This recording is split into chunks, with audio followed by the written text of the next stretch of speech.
Hey guys, how's it going? My name is still Blackblade and welcome back to a brand new vlog series featuring the Templar Heirophant Ancestral Warchief build. That is going to be amazing because one of the things that I really love about this is that when you have like two Ancestral Warchief totems, you're already doing so much damage, and just imagine that.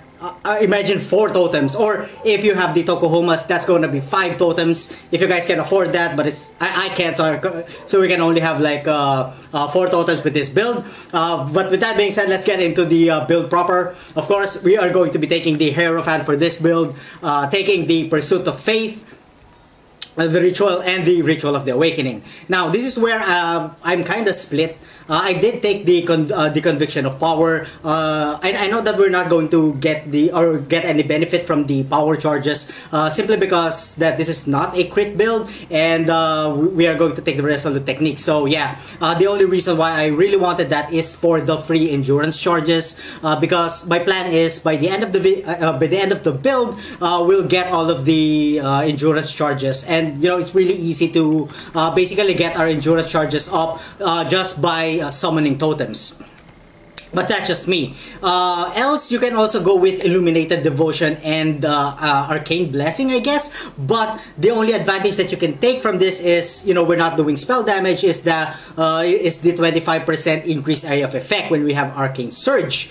Also, if we do get the Arcane Blessing, of course, we gain an Arcane Surge every time our totems hit an enemy with a spell. So yeah, we're not gonna be getting, we're not gonna be getting any benefits from that, except if we are going to go with a spell type totem build. So with that said, I took the Divine Guidance because, you know, there's really nothing else to choose from. Alright, so let's get into the build proper. We've taken some mana regeneration and life regeneration over here. Ending with Sanctity, we took the Discipline and Training, the Retribution, and the Amplify to increase the area of effect of our ancestral totems. We did go down, of course, we took the Totemic Mastery over here. We did get a Jeweled Socket over here. What you're looking for with Jeweled Sockets are totem damage, your life. If you get those two, it's really expensive. But yeah, if you can't get life, then, you know, just get some elemental resistances, or more melee damage when you're holding a shield, flat damage, totem damage, physical damage, I guess, that still counts as or adds damage to your totems, I guess. But else, the most important thing is get your increased totem damage, and as much as possible get some life there, increase your life. But I warn you, it's going to be a bit expensive. Alright, we went down over here towards the Constitution, and we've gotten all of the life nodes over here. We've gotten the Berserking just to further increase the attack speed of our totems. Finally, the Totemic Zeal over here. And then we went to the left side, we went up to get the Devotion, again for more life. We went to the right side, we've got some totem damage there, increased attack speed while we are holding a shield, some resistances because I was having a little bit of trouble maxing out my resistances. And then finally, we've gotten over here towards the Ancestral Bond. And then we went down over here to take the Resolute technique. We've gotten the Barbarism. I've gotten an additional endurance charge over here. Again, by the end of the build, my plan is to get all of the endurance charges, you know, that make us a little bit more tanky. We've gotten the Juggernaut over here. We will use a shield for this build, so yeah, we took the Solidity over here only because our physical attack damage will increase while holding a shield. This is not necessarily a block build, so yeah, anything that just increases our attack damage while holding a shield will also increase the attack damage of our totems. Then we've taken the Iron Wood over here, which also increases our totem damage, plus some resistance and physical damage mitigation for our totems. We did take the Bloodlines over here. I started to get some life nodes. The target, or my target for life nodes, is around 5k or 5.3 maybe, so that we don't get one shot. So yeah, that will depend on how you're going to get your jewels, because easily if you could get your jewels, or if you can get a good set of jewels, getting socket jewels is a much better option, because with jewels you get totem damage and then you get maximum life. So those two already help your character both defensively and offensively. So if you can juggle with that, then go ahead. I can't, so yeah, I'm just going to get some life nodes, probably somewhere on the skill tree. Yeah, and then we went to the right side over here, taking the Defiance, Master of Arena, Bravery, and the Art of the Gladiator. We went down again to get a jeweled socket over there, damage, and then more elemental resistances. Again, I'm just trying to min-max my resistances.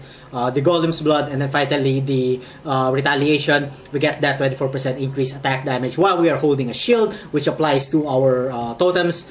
Increase attack speed, 25 increased defenses, and attacks deal 24% increased damage with ailments. We're not doing any ailments, I believe, but you know, the damage is just so absurd that it really won't matter.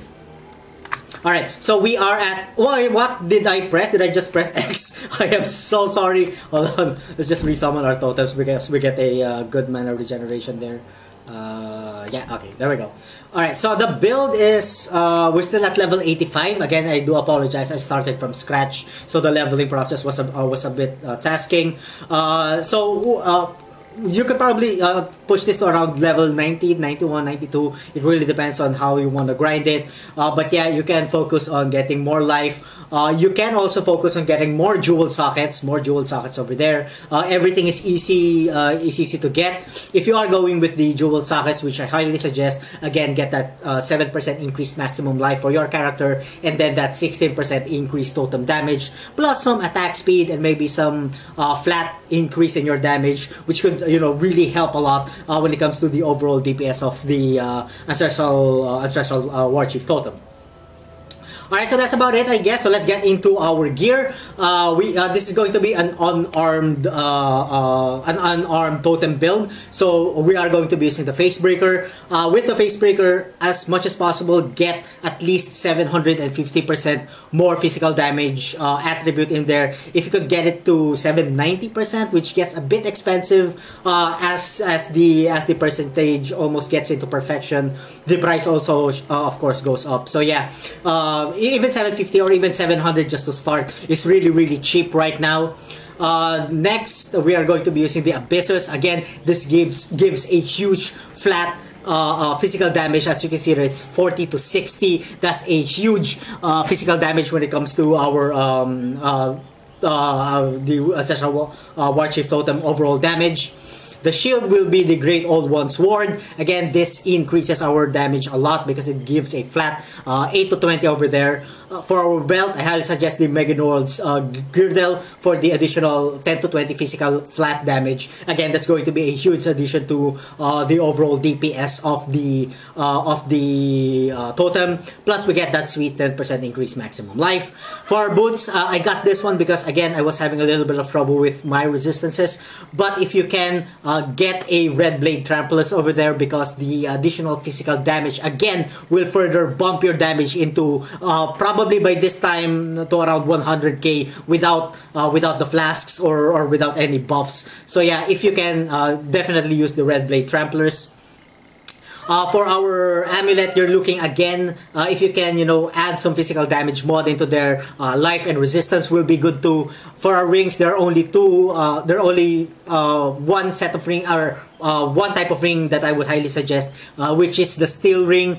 As much as possible, you know, get another physical damage roll of mods in there, plus life or some resistances. It can get a bit, again, expensive, specifically if the life is huge at around 70, and then you have like two resistances and two different types of resistances there. It's going to be absolutely expensive. So yeah, be prepared to spend a lot of currency with this. And of course, the other one is the same. Again, get another mod of physical damage into there. The more physical damage that you get, the more DPS that the Ancestral Warchief totem will do. And then life and resist if you can. The armor is nothing really special, you know, just life and then 6th link, you know, resist armor. Yeah, so it's not really, nothing is really special about it. the DPS of our Ancestral Warchief is quite huge. It's at 95k. When we pop in the Overflowing Chalice and the Lion's Roar, that jumps up to, what the hell did I just press? That jumps up to 135k. That's without the buffs of our the extra buffs that the Pursuit of Fate that gives us the 6% increased damage per enemy killed. Yeah, and I guess that's just about it. Yeah, once that is up, I guess the maximum damage would be at around 200k, specifically if we add in the concentrated effect, you know, to the skill gem. Alright, so what's going to be attached to our Ancestral Warchief will be melee physical damage, faster attacks, increased area of effect, swap to concentrated effect when you guys are fighting bosses, damage of full life, and then I've decided to add the added fire damage mod over there. Or you could go ruthless, or you could go maim. You know, it really depends on which one you think is best. I haven't really you know, upgraded or leveled up the maim yet, but I guess maim is a good option for, you know, for the build. Else we have Enlighten attached to Hatred and Herald of Ash for our auras. And then we have Val Grace, we have Temporal Chains, CWDT, and then Enlighten. That's just for leveling purposes.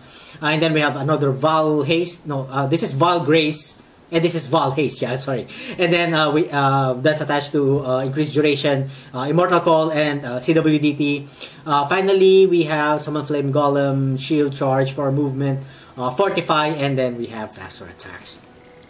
Alright then, so again, our damage is at 95k flat. And that bumps up to around 185k, I believe, when everything is up. Defensively, our armor is at 7.5k with an estimated physical damage reduction of 38%. All of our resistances are capped. And the map that we will be doing is the Ghetto map. It's a map, tier 13 map. Yeah, so let's get it on! Entrada. Alright then, here we go. So as far as the highest map that I was able to do, I think I was able to do what? I was able to, oh wait a minute, I just pressed X. Oh my god, what? I'm so stupid. How the hell did that happen? Sorry. Alright, here we go. Just pay attention to the damage over there, if you guys could see. So it's now at 173. What else? 181, 187. So it kind of plays around those, you know, those numbers. But if we do swap the conk effect, let's see what how much that would give us. Hold on. So it's at 176k right now. Oops. No. It jumps to 263k. Wow, that's a huge DPS. So yeah, this is definitely a boss killer, and normally, you know, when you're just farming and yeah, what you'd really want is the increased area of effect so that you could kill, you know, monsters or groups of monsters in a much more faster way. Whoa! Alright, here we go. Highest map is still tier 13, and I'm kind of leveling up the character first before I do 14s. Although I'm probably sure that this can do 14s and 15s already. It's just that I'm not yet that confident because, again, the life is only at 4.8k, and I think ideally what you'd really want if you're, you know, if you're going with those higher tiered maps is you really want a life at around 5k and above. So yeah, still looks pretty dangerous, so I'm not gonna risk it. So yeah, that's it. I did make a mistake. The first build, oh my god, here's the boss. I didn't see it. Let's just swap the thingy, activate our two Vol auras, and oops, where are you going? Where are you going? Come here. Alright, there we go. And that's it, it's dead! Yeah! Oh, and we have a tier 13 map. Okay, that's good. So, like I was telling you guys a while ago, the first build that I did was a barrage build with the Heirophant, and it kind of failed. I wasn't doing enough damage. I'm probably doing something wrong with it. Yeah, and the next thing that the next build that I did was a Siege Ballista Totem, and it also failed. I don't know why. There's really something wrong with the way I build it, probably. So yeah, this was the third one. That's why it took me a long time before I was able to create a successful Heirophant build. Alright, so that's about it for this video, guys. Again, let me know what you guys think about the episode in the comment section down below. And thank you all so much for watching. If you guys enjoyed the content, don't forget to like, comment, and subscribe. And as always, good to see you guys on the next part of my video. Have a good one.